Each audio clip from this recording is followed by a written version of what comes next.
Hello students, welcome to the lecture on human resource planning, and after the lecture we will be able to learn the following objectives. Discuss the objective of HRP, define the process of human resource planning, discuss the barriers to HRP, describe the meaning of HR planning. Let's start with a brief introduction of human resource planning. Human resource management has started to play a significant role in the overall strategic development of the organization. All other HR activities like employee hiring, training and development, remuneration, appraisal, and labor relations are derived from HRP. The HR planning affects what employers do when recruiting, selecting and retaining people, and of course these actions affect organizational results and success.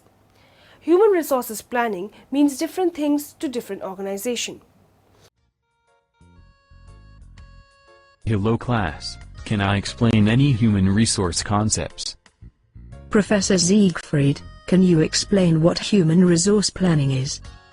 Well Mandy, human resource planning is a process that identifies current and future human resources needs for an organization to achieve its goals. Human resources planning and serves as a link between human resources management and the overall strategic plan of an organization. Aging worker populations in most Western countries and growing demands for qualified workers in developing economies have underscored the importance of effective human resources planning. Thanks Professor for this definition of human resource planning. Let's now take a look on the objective of HRP. It is clear that the failure in HR planning will be a limiting factor in achieving the objectives of the organization. In order to achieve the objectives of the organization, the HR planner should keep in mind timing and the scheduling of HR planning. The importance of human resource planning. Human resource planning is important for helping both the organizations and the employees to prepare for the future, but we might be thinking, are not things always changing?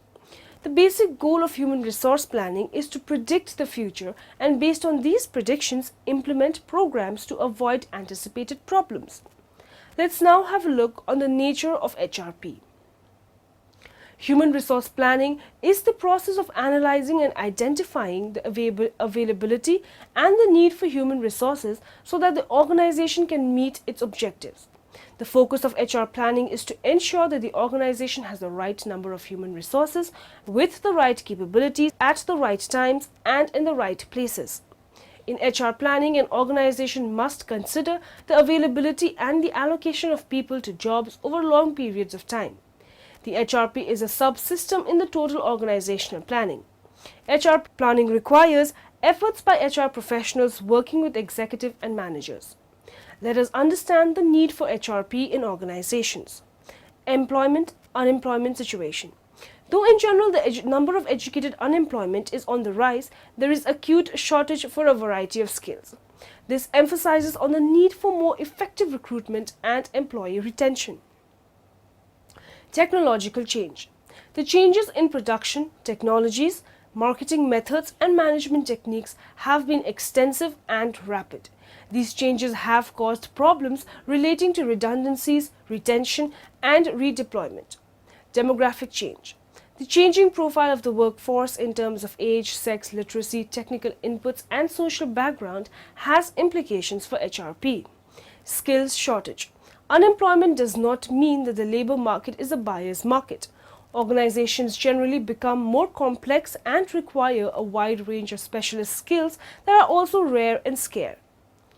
Governmental influences. Government control and changes in legislation with regard to affirmative action for disadvantaged groups, working conditions and hours of work, restrictions on women and child employment, casual and contract labor, etc. have stimulated the organizations to become involved in systematic HRP. Impact of the pressure group. Pressure groups such as unions, politicians, and persons displaced from land by location of giant enterprises have been raising contradictory pressure on enterprise management such as internal recruitment and promotion, preference to employees' children, displaced person, sons of soil, etc. Systems approach. The spread of system thinking and advent of the macro computer as the part of the ongoing revolution in information technology, which emphasizes planning and newer ways of handling voluminous personal records. Lead time. The long lead time is necessary in the selection process and training and deployment of the employee to handle new knowledge and skills successfully. The process of human resource planning. Human resource planning is the responsibility of all managers. It focuses on the demand and the supply of labor and involves the acquisition, development, and the department of people. The purpose of HR planning is to ensure that the predetermined number of persons with the correct skills are available at a specified time in the future. Analyzing the corporate level strategies. Human resource planning should start with analyzing the corporate level strategies, which include expansion, diversification, mergers, acquisitions, reduction in operations, technology to be used, method of production, etc. Human resource planning should begin with analyzing the corporate plans of the organization before setting out on fulfilling its task. Let's now take a look on the demand forecasting.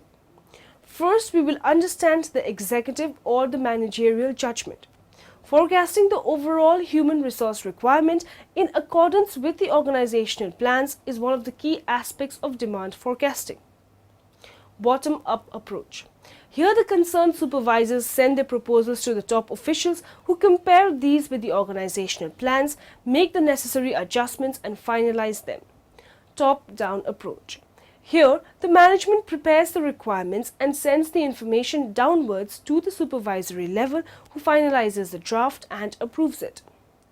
Participative approach. Here the supervisors and the management sit together and projections are made after the joint consultations. Statistical techniques. These methods use statistical methods and mathematical techniques to forecast and predict the supply and demand of human resources in the future.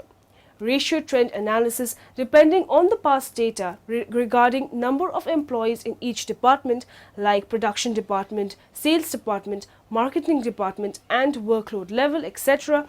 Ratios for manpower are estimated. Work study method. This technique is suitable to study the correlation between the volume of work and labor. That is, demand for human resources is estimated based on the workload. Work study method is more appropriate for repetitive and manual jobs when it is possible to measure work and set standards. Delphi technique. The Delphi technique is named after the Greek oracle at the city of Delphi. In this method, the views of different experts related to the industry are taken into consideration and then a consensus about the human resource requirements is arrived at. Let's know about the estimating manpower gaps. Manpower gaps can be identified by comparing demand and supply forecasts. Such comparison will reveal either deficit or the surplus of human resources in the future. Deficit suggests the number of persons to be recruited from outside, whereas surplus implies redundant employees to be redeployed or terminated. Employees estimated to be deficient can be trained, while employees with higher, better skills may be given more enriched jobs. Here we will discuss about action planning. Once the manpower gaps are identified, plans are prepared to bridge these gaps. Plans to meet the surplus manpower may be redeployment in other departments and retrenchment. In view of shortage of certain skilled employees, the organization has to take care not only of recruitment but also retention of existing employees. Hence, the organization has to plan for retaining of existing employees. Modify the organizational plans. If future supply of human resources from all the external sources is estimated to be inadequate or less than the requirement, the manpower planner has to suggest to the management regarding the alterations or the modifications in the organizational plans. Controlling and review. After the action plans are implemented, human resource structure and the processes should be controlled and reviewed with a view to keep them in accordance with action plans. Let's now have a look on barriers to HRP. HR practitioners are perceived as experts in handling personal matters but are not experts in managing business. People question the importance of making HR practices future-oriented and the role assigned to HR practitioners in formulation of the organizational strategies. There are people who, when needed, offer handsome packages of benefits to them to quit when we find them in surplus. Conflict may exist between short-term and long-term HR needs. There is conflict between the quantitative and the qualitative approaches to HRP. Some people view HRP as a number game designed to track the flow of people across the department. Non-involvement of operating managers renders HRP ineffective. HRP is not strictly an HR department function. Successful planning needs a coordinate effort on the part of the operating managers and the HR personnel. Let's analyze the requisites for a successful HRP. The HRP must be recognized as an integral part of corporate planning. Support of top management is essential.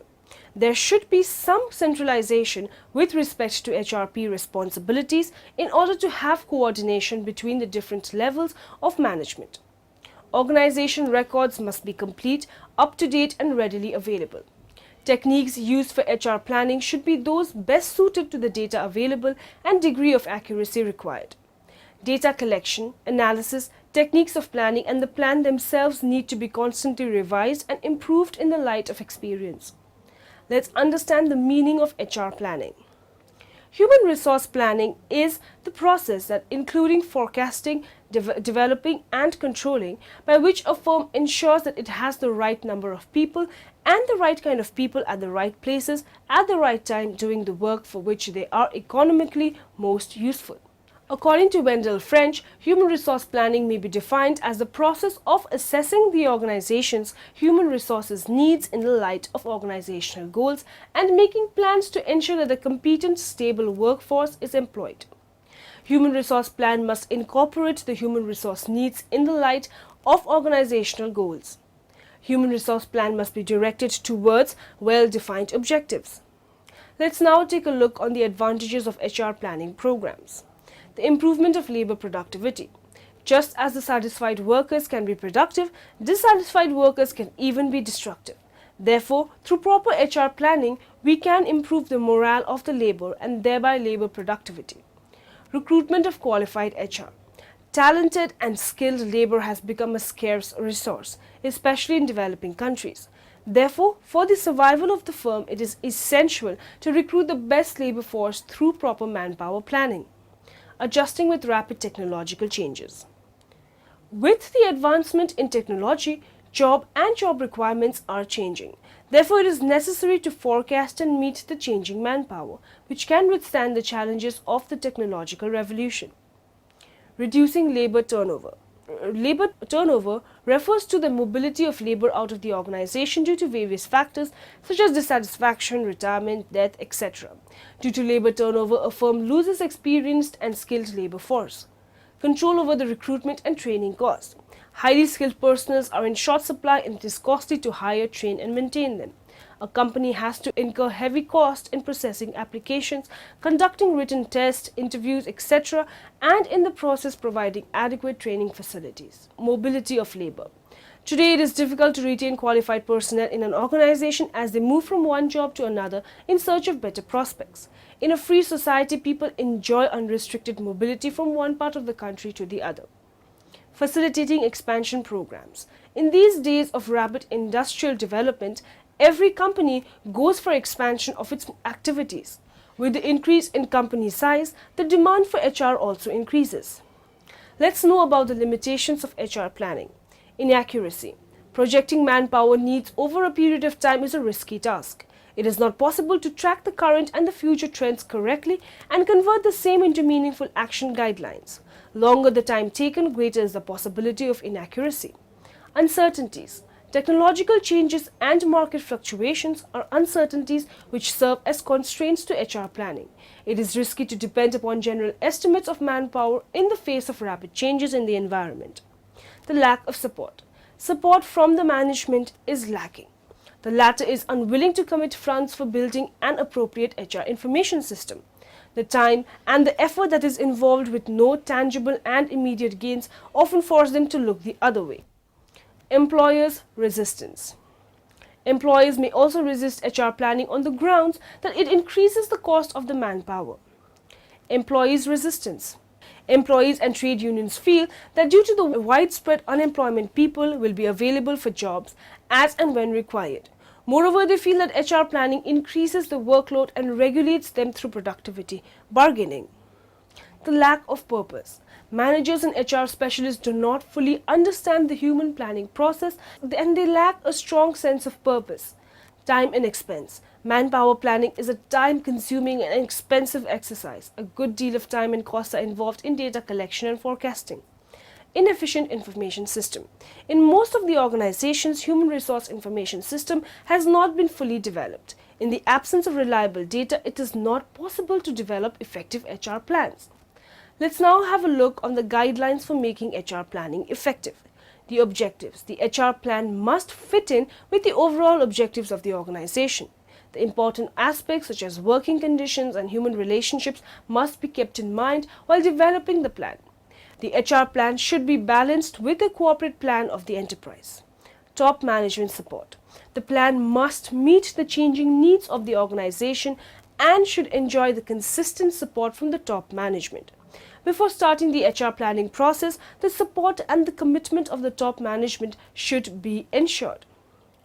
Appropriate time horizon. The period of an HR plan should be appropriate to the needs and the circumstances of the specific enterprise. The size and the structure of the enterprise as well as the changing aspirations of the people should be taken into consideration. HR information system. To manage the employee skills, inventories, organizations should maintain a computerized HR information systems that contains all the data on the individuals, their demographics, their career progressions, appraisals, skills, their interests, the training target positions, the performance ratings, the geographic preferences, the promoability ratings, etc. Let's understand the responsibility for HR planning. To assist, counsel and pressurize the operating management to plan and establish the objectives. To collect and summarize the data in total organizational terms and to ensure the consistency with long-range objectives and other elements of the total business plan. To monitor and measure performance against the plan and keep the top management informed about it. The techniques of HR demand forecasting. Here we will discuss about the techniques of HR demand forecasting. Quantitative approach. This approach involves the use of statistical or mathematical techniques. Though there are many methods, one of the methods is trend analysis, which forecasts the employment requirements on the basis of some organizational index.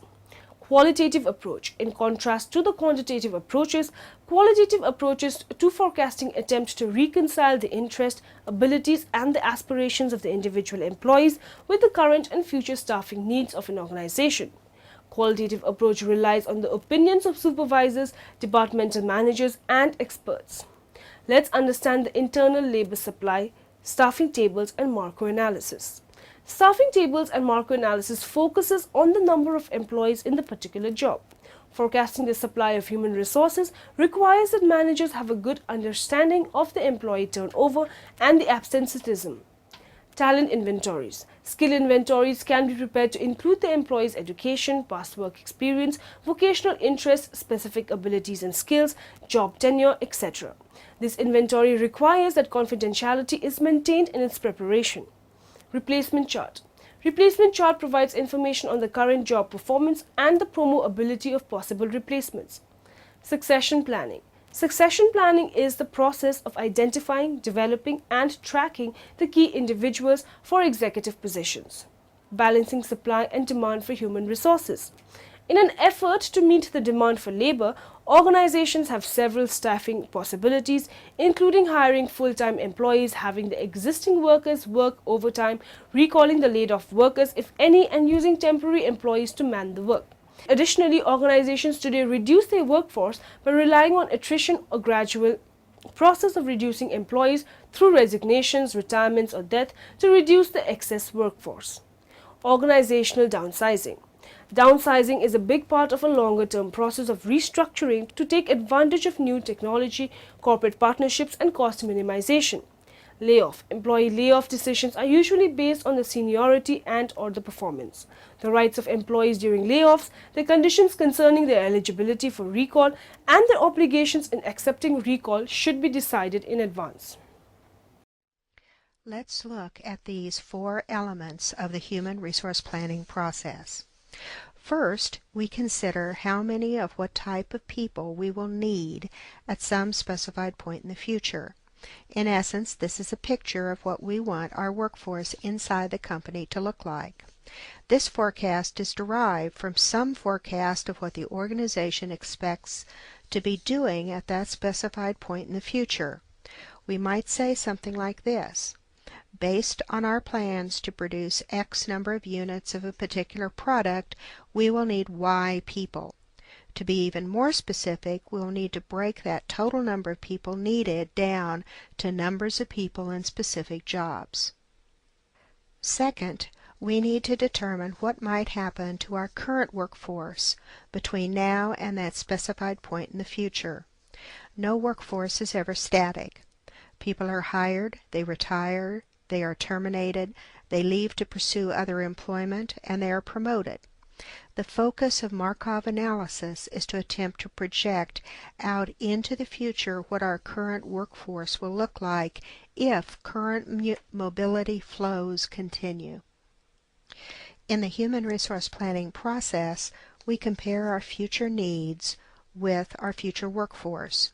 We determine if there are gaps between what we have and what we need, and then develop plans to fill those gaps.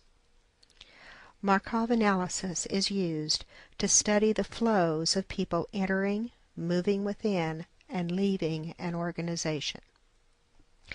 Markov analysis begins by looking at the current organizational structure and translating it into a series of mutually exclusive states that individuals may occupy. These states are then arranged in a matrix with the rows representing the states at time 1 and the columns representing the states at time 2. The percentages in the body of the matrix represent the probability of movement from one state to the other between two time periods. Here is a simple Markov matrix. This is sometimes also called a transition probability matrix. Let's use it to show how this technique can be used. First, let's describe what we have in this matrix. We have a simple matrix that has 5 job states at time 1 and 6 at time 2, because there is the possibility that an individual will leave the organization.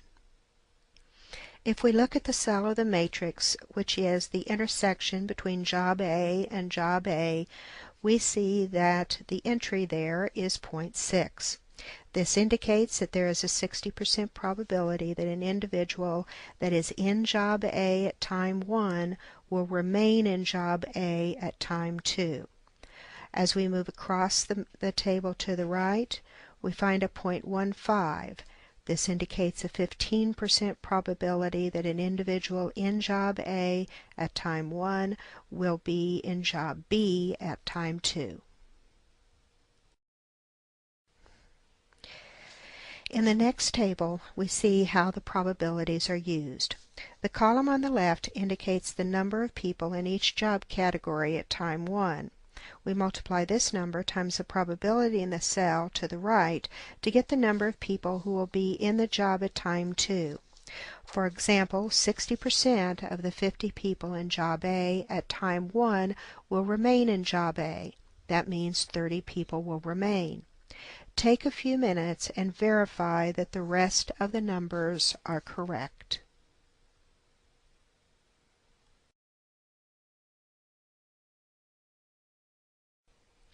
The next matrix shows the results when we add each column. Let's take a moment and explain what these numbers mean. In the first column, at time 1, we had a total of 725 people in the 5 job states. At time 2, we forecast that 42.5 people will be in job A. This is less than we had at time 1. Adding each column will give us the number of people in that job category in time 2. At the far lower right, we see the grand total of employees at time 2. Look and see if you can identify the one job category that has more incumbents at time 2 than at time 1. If you selected job D, you are correct. One application of this methodology is that it provides a snapshot of the movement of people within an organization. As such, it can serve as the impetus for change. For example, you could identify jobs that are dead-end jobs, jobs that have excessive terminations or excessive exit rates. You might be able to change HR policies and practices to solve those particular problems. As we have seen, we can also use this as a method of forecasting. As with almost any statistical technique, there are limitations. For example, the choice of time period is critical. If it is too long, you will find that people have made multiple changes between time 1 and time 2. You also need sufficient sample size to have stable estimates. Finally, your choice of job states is fairly important. These should not be so large that they are meaningless, nor so small that they begin to represent very small sample sizes. Markov analysis simply represents one of many techniques that you should be familiar with for your HR toolkit. Now in the end, let us summarize what we have learned in this lecture. Human resource management has started to play a significant role in the overall strategic development of the organization. The focus of HR planning is to ensure that the organization has the right number of human resources with the right capabilities at the right time and in the right places. The HR planning involves forecasting the demand for and supply of HR. Organizations strive for a proper balance between demand and supply considerations in the human resource planning. Manpower planning is a time-consuming and expensive exercise. A good deal of time and cost are involved in data collection and forecasting. The HR planning affects what employers do when recruiting, selecting and retaining people, and of course these actions affect the organizational result and success.